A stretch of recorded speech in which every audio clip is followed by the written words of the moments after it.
Halo, jumpa lagi dengan YouTube channel Gunawan WST. Ini adalah 20 saham dengan kapitalisasi pasar yang tertinggi.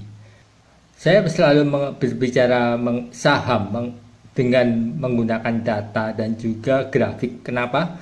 Karena investasi saham pada dasarnya adalah investasi yang logis, yang bisa dipikirkan. Saya tidak setuju dengan saham yang seolah-olah hanya apa dibuat cerita-cerita yang bombastis gitu, clickbait gitu ya. Ada yang pamer 20%, 30%, tapi kalau nggak konsisten buat apa gitu ya.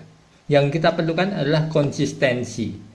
Karena Anda bisa menang tinggi dalam waktu yang saat, tapi kalau Anda tidak tahu caranya, ya itu hanya menang untung-untungan aja, percuma aja gitu.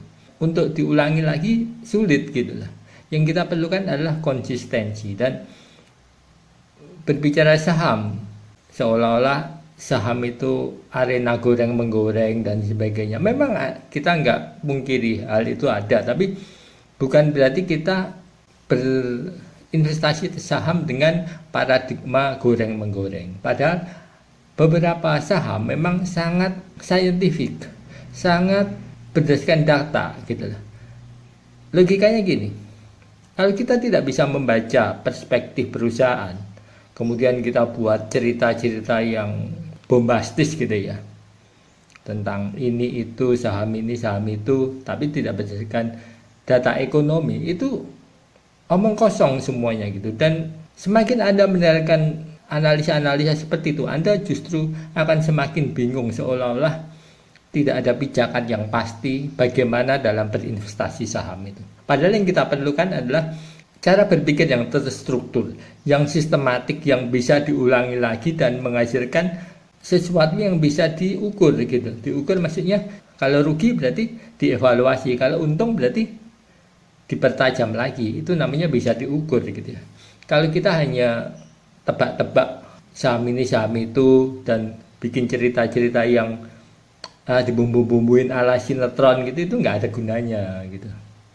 Nggak membuat kita menjadi lebih baik lagi dari hari ke hari. Kita ingin menjadi investor yang saham yang bisa belajar dari hari ke hari. Ada kemajuan. Kemajuan itu hanya bisa dicapai kalau kita bekerja berdasarkan sistematik yang benar, berdasarkan data yang benar, ada evaluasi cross check gitu. Kalau kita hanya analisa diulang-ulang bikin cerita yang enggak itu semuanya bullshit gitu. Jangan didengarkan, karena semakin Anda mendengarkan, semakin Anda bingung dan semakin Anda yakin bahwa saham hanyalah soal judi. Oke, untuk membuktikannya langsung saja kita ke video berikut ini. Ini adalah 20 saham yang berkapitalisasi tertinggi. Yang pertama adalah BBCA, BBRI, di sini ada semuanya. Ini ada di mana? Linknya ada di deskripsi ya, sudah saya linkkan. Nah, jadi kalau nanti Anda buka linknya itu, nanti ada di home sini ya. Nah, halaman pertamanya ini. Terus nanti akan muncul seperti ini. Nah, menu yang ini, klik aja yang kapitalisasi, 20 kapitalisasi terbesar. Nanti akan muncul halaman ini. Oke, mulai kita tutorialnya ya. Untuk melihat karakteristik saham-saham di blue chip gitu. Jadi supaya waktu kita memutuskan untuk berinvestasi di saham-saham yang dengan kapitalisasi tertinggi itu mempunyai peta besarnya gitu. Jadi sebelum Anda masuk ke detailnya, ke laporan keuangannya, ke prospek bisnisnya, ke corporate actionnya, antara stock split, penerbitan waran, right issue dan sebagainya, kita lihat dulu peta besarnya supaya kita bisa memilih saham mana yang memang perspektif berdasarkan perbandingan. Karena memilih saham sebetulnya adalah memilih perbandingan gitu. Jadi seperti balap Formula One gitu, kita nggak ada fanatisme bahwa Mercedes kita harus jadi fan boysnya Mercedes atau fan boysnya Ferrari gitu. Yang menang itu yang kita pilih karena yang menang itu yang memberi keuntungan pada kita, sedangkan yang kalah Mau sebagus apapun, se-ngefun apapun juga kalau kalah ya kita kehilangan uang gitu. Jadi saham adalah tentang memilih yang terbaik di antara yang terbaik. Yang pertama ada BCA. Nah, di sini ada harga sahamnya, di sini ada kapitalisasi sahamnya. Semakin besar kapitalisasi saham, maka perusahaan tersebut semakin stabil gitu ya. Kenapa stabil? Karena di sana berkumpul banyak investor-investor besar. Dan kita tahu bahwa investor besar itu tradingnya bukan harian ya. Hari ini buka, besok tutup. Hari ini buka, lusa tutup, bukan begitu. Jadi dia lebih aman. Makanya kalau kita lihat di sini fluktuatifnya ya. Sebagian besar hanya fluktuatif. Hanya beberapa yang super fluktuatif. Sangat fluktuatif. Super fluktuatif ini memang sangat fluktuatif sahamnya. Kalau sangat fluktuatif ini ya fluktuatif di atas fluktuatifnya gitu. Yang normal ini ya relatif rendah fluktuatifnya. Yang ini fluktuatif biasa. Ini penting supaya kita bisa mengatur risiko dalam melakukan investasi saham. Kita lihat di sini Bank Sentral Asia kapitalisasi pasarnya sangat tertinggi 860 triliun. Fluktuatif biasa. Dan price earning rasionya ini adalah perbandingan antara harga saham dibanding earningnya, dibanding labanya. Kalau dia negatif berarti earningnya negatif itu. Kebetulan di sini di antara 20 saham ini nggak ada yang negatif ya earning rasionya. Kalau 0 ini berarti memang nggak tercatat, datanya nggak tersedia, jadi dia 0 gitu. Terus kita lihat tren tahunannya. Coba perhatikan sini. Ini adalah rahasianya. Dimana mengapa mereka yang berinvestasi di saham-saham berkapitalisasi besar punya kecenderungan untuk untung, untuk gain gitu ya. Kenapa? Kita lihat di sini rata-rata tren naik, tren datar, tren naik. Intinya gini, saham mereka memang fluktuatif biasa, nggak terlalu tinggi fluktuasinya, tapi kita lihat di sini trennya itu cenderung naik. Jadi dia naik secara perlahan tapi pasti gitu. Saham-saham yang baru melakukan stock split atau diakuisisi itu berbeda spesifikasinya seperti ini. Elang Mahkota Teknologi MTK ini holdingnya dari Indonesia dan SCTV, dia baru saja stock split, makanya sahamnya super fluktuatif, naik kuat. Memang beberapa saham yang melakukan stock split atau corporate action itu biasanya efeknya sangat kuat gitu.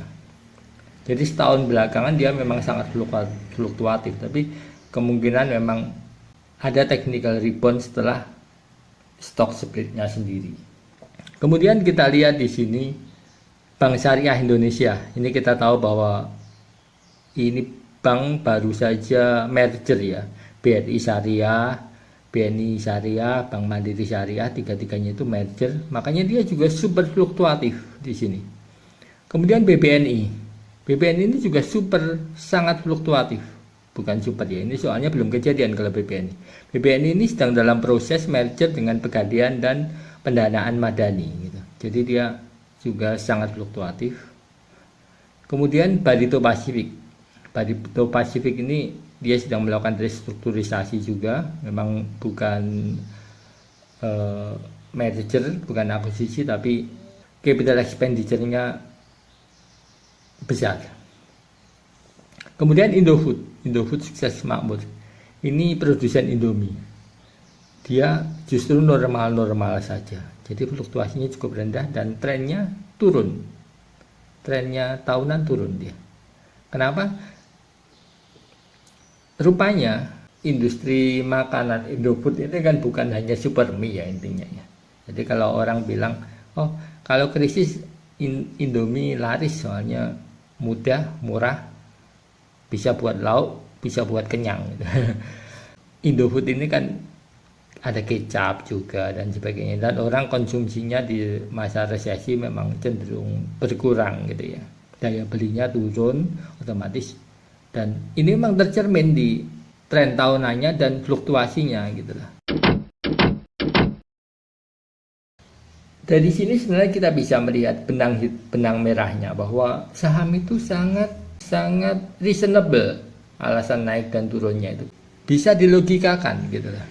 Yang kemudian Karun Bokpan itu eh, produsen ayam ya, peternakan pakan ayam dan peternakan memang fluktuatif dan trennya datar. Ini kita bisa sadari juga, bisa masuk logika kita juga. Kemudian United Traktor ini trennya juga datar.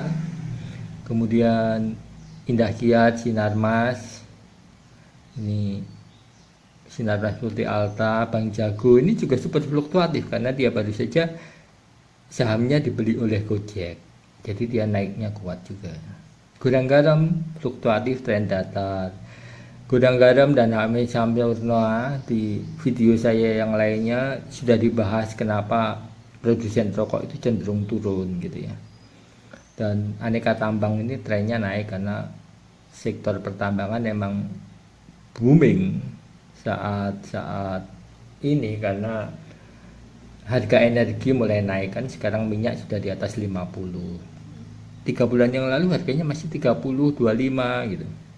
Dari tabel ini Anda bisa membaca, bisa memutuskan investasinya. Ini adalah tutorialnya, jadi ini adalah kapitalisasi sahamnya, ini fluktuasinya. Semakin fluktuatif, super fluktuatif ini peluang juga, tapi juga Anda mesti melihat time point-nya, corporate action-nya. Biasanya perusahaan-perusahaan yang sangat fluktuatif ini ditulis oleh sistem ya, bukan saya yang ngetik. Jadi semua data ini diolah oleh sistem iCloud kami, sehingga komentar-komentar ini ditulis oleh rumus, jadi bukan subjektivitas saya gitu. Dia berdasarkan data, kita ngomong fluktuatif atau enggak, jadi ini bukan subjektivitas.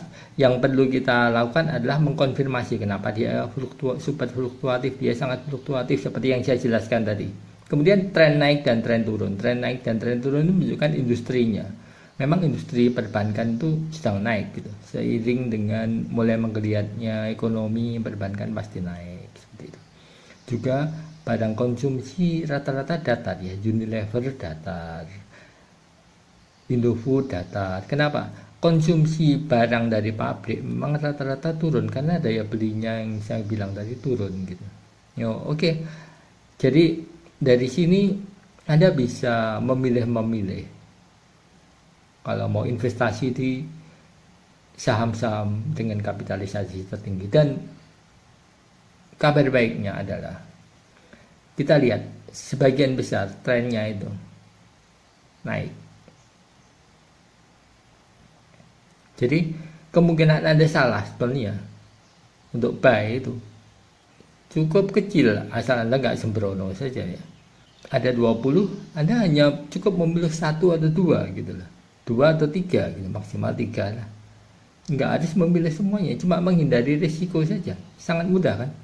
Saya sharing ini memang benar-benar memberi ilmu pada Anda, dan tidak hanya memberi ilmu, saya memberi data. Data ini selalu setiap hari online dan update. Jadi Anda nggak perlu takut, oh ini data kadaluarsa, nggak mungkin gitu. Karena ini saya dapatkan dari data iCloud saya gitu, yang sudah diolah oleh saya juga. Karena saya seorang programmer juga, punya latar belakang program yang sangat kuat sekali. Kemudian ini adalah porsi dari 20 saham tadi. Dari sini kita bisa melihat sebetulnya, dari saham-saham berkapitalisasi tertinggi tadi, porsinya paling banyak ada di mana? Di finansial ternyata. Ini penting supaya Anda tidak bingung waktu memilih di sini. Oh ternyata finansial itu masih mendominasi, kemudian barang konsumsi, kemudian baru perdagangan dan jasa. Nah, tabelnya ini ada di bawah di sini. Jadi ini grafiknya, ini tabelnya, ini diagramnya, ini datanya. Jadi data finansial itu mencakup 55% dari seluruh volume. Kemudian barang konsumsi itu 17%. Industri dasar 12,7%. Data ini selalu berubah ya setiap hari, jangan dijadikan patokan gitu. Relatif stabil angka-angkanya. Kemudian manufaktur, maksudnya nggak akan bergerak terlalu jauh biasanya. Perdagangan dan jasa itu hanya 5,3%, dan pertambangan itu sebenarnya hanya 1,73% dari pasar yang kapitalis, pasar yang tertinggi. Tapi di YouTube saya yang lain nanti akan dijelaskan tentang karakteristik pertambangan ini. Inilah pentingnya Anda follow YouTube saya, karena YouTube saya itu benar-benar terintegrasi, ngomong berdasarkan data, dan ada hubungannya antara YouTube satu dengan YouTube lainnya gitu. Jadi ini benar-benar edukasi yang gratis tapi berkualitas. Dan juga saya tidak jualan cerita-cerita yang bombastis seperti yang dilakukan oleh mereka. Itu sebenarnya bukan trader, cuma hanya jualan seminar dan jualan kelas, jualan grup aja ya. Jadi menurut saya sih ya, kalau semakin Anda lama di situ, semakin Anda tidak jadi pinter tapi menjadi bego. Kenapa? Anda selalu dicekokin oleh cerita-cerita yang nggak benar tiap hari. Persepsi Anda tentang saham makin lama makin negatif gitu. Oke, terima kasih sudah mendengarkan YouTube saya. Jangan lupa kalau Anda suka, silakan like. Ini adalah tanggung jawab moral. Kalau Anda merasa ada keuntungannya, silakan follow. Kalau Anda merasa tidak ada hal yang positif yang saya berikan, ya jangan follow gitu. Oke, terima kasih, sampai jumpa lagi di video saya selanjutnya.